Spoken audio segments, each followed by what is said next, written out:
Hi friends, எல்லாருக்கும் வணக்கம். எல்லோரும் எப்படி இருக்கீங்க? நல்லா இருக்கீங்களா? நான் தாங்க உங்கள் கிராமத்து பொண்ணு பேசுகிறேன். இன்றைக்கி நம்ம வீடியோவில் என்ன பார்க்க போகிறோம்னு பார்த்தீங்கன்னா, அரிசி வடகம் தாங்க. நான் சாப்பாட்டு வடகம் தான் செய்ய போகிறேன். அது எப்படின்னு தான் நீங்கள் பார்க்க போகிறீங்க.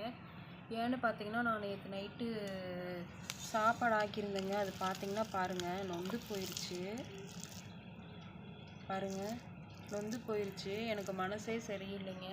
இவ்வளோ சாப்பாடு நான் வீணாக்கவே மாட்டேன். ரொம்ப கவலையாக இருக்குது. இதை அப்படியே தூக்கி போட்டால் வீணாக தான் போகும். அதனால நான் இதை வடகமாக பிடிச்சி வச்சுக்கலாம் அப்படின்னு சொல்லி நான் செய்ய போகிறேங்க. வாங்க பார்க்கலாம் அதுக்கு என்ன தேவைன்னு.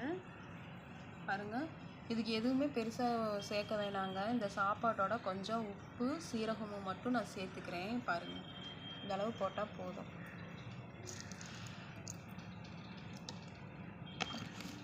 உப்பு சீரகமும் தான் நான் போடுறேன் சாப்பாட்டில். போட்டு நல்லா பிசைஞ்சிக்கலாங்க. உங்களுக்கு தேவைன்னா வரமிளகாத்தூள் சேர்த்துக்கலாம். நான் வரமிளகாத்தூள் போடலை.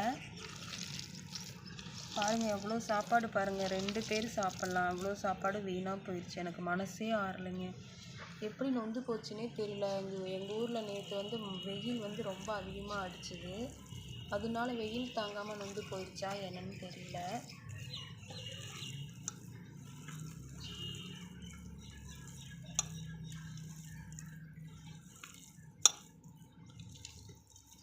எங்கள் அம்மா சின்ன பிள்ளையில என்ன செய்வாங்கன்னு பார்த்தீங்கன்னா, இப்படி தான். இந்த அரிசி பழைய சாப்பாடு எதுவும் மிச்சம் இருந்துச்சுன்னா, ஒரு வெள்ளை துணியை எங்கள் ஊர்லலாம் பாறை இருக்கும். அந்த பாறையில் கொண்டு போய் வெள்ளை துணியை போட்டு விரித்து போட்டு அதில் அந்த சாப்பாட்டை ஊற்றி விட்டாங்கன்னா காஞ்சிரும். காஞ்சதுக்கப்புறம் அதை எடுத்துகிட்டு வறுத்து தருவாங்க. பொரி அரிசி மாதிரி காப்பியில் போட்டு குடிப்போம். நல்லாயிருக்கும் அது.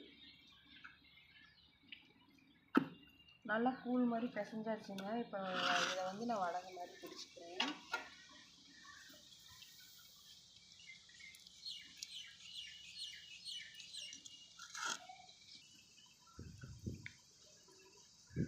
இதை சாப்பாடு எடுத்துட்டு வடகை மாதிரி கிள்ளி வச்சுக்கலாங்க.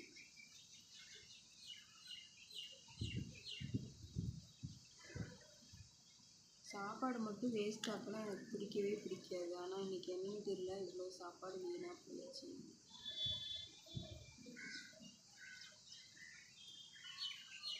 இது மாதிரி நீங்கள் செஞ்சுருக்கீங்களா? உங்களுக்கெல்லாம் பிடிக்குமான்னு பாருங்கள்.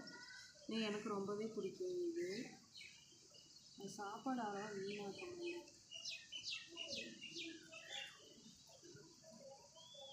இது ஒரு 2 3 நாளைக்கு காஞ்சிதுன்னா போதுங்க. நம்மளுக்கு சூப்பரான வடகம் கிடைச்சிடும்.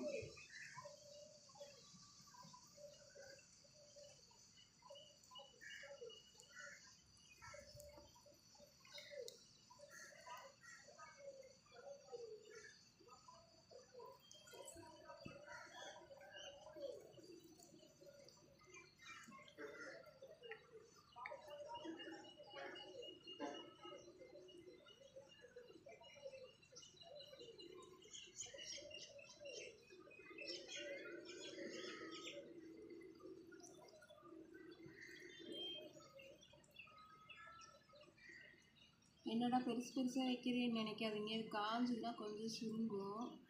அதனால தான் நான் பெருசு பெருசாக வைக்கிறேன்.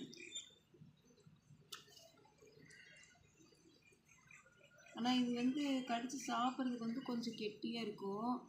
ஏன்னா இது சாப்பாடு தானே. அதனால் கூழ் காய்ச்சி போட்டோம்னா அது நல்லா நம்மளுக்கு மொறு மொறுன்னு கிடைக்கும். இது சாப்பாடுங்கிறதுனால கொஞ்சம் கெட்டியாக தாங்க இருக்கும். ஆனால் டேஸ்ட்டாக இருக்கும்.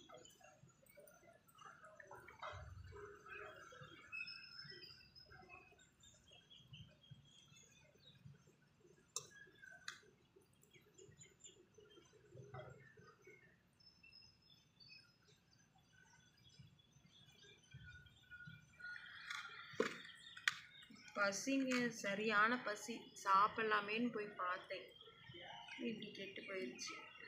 சரி, உடனே இதை கூழ் வடகமாக பிடிச்சிட்டு நம்ம அப்புறமா சாப்பாடு வச்சுக்கலாம். இல்லைன்னா இன்னும் வீணாக போயிடும்.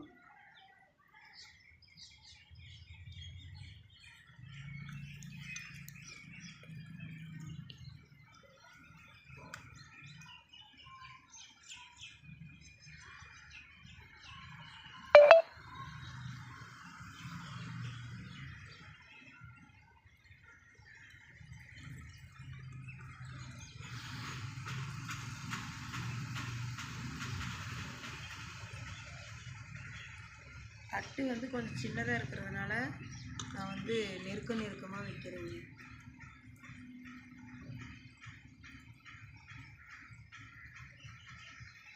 இந்த மாதிரி உங்களுக்கு உங்கள் அம்மா செஞ்சு கொடுத்துருக்காங்களா, இந்த மாதிரி உங்களுக்கு பிடிக்குமா அப்படின்னு சொல்லி கமெண்ட் பண்ணுங்கள். எங்கள் கிராமத்தில் நாங்கள் இப்படி தான் செய்வோம். சாப்பாடு வீணாக போகிற அளவுக்கு ஆக்க மாட்டோம். அப்படியும் மீறி மிச்சமானாலும் பழைய சாப்பாடாக தண்ணி ஊற்றி வச்சு சாப்பிட்டுக்குவோம். ஆனால் இது தண்ணி ஊற்றி வைக்காமல் அப்படியே குக்கரில் வச்சதுனால கெட்டு போயிடுச்சு.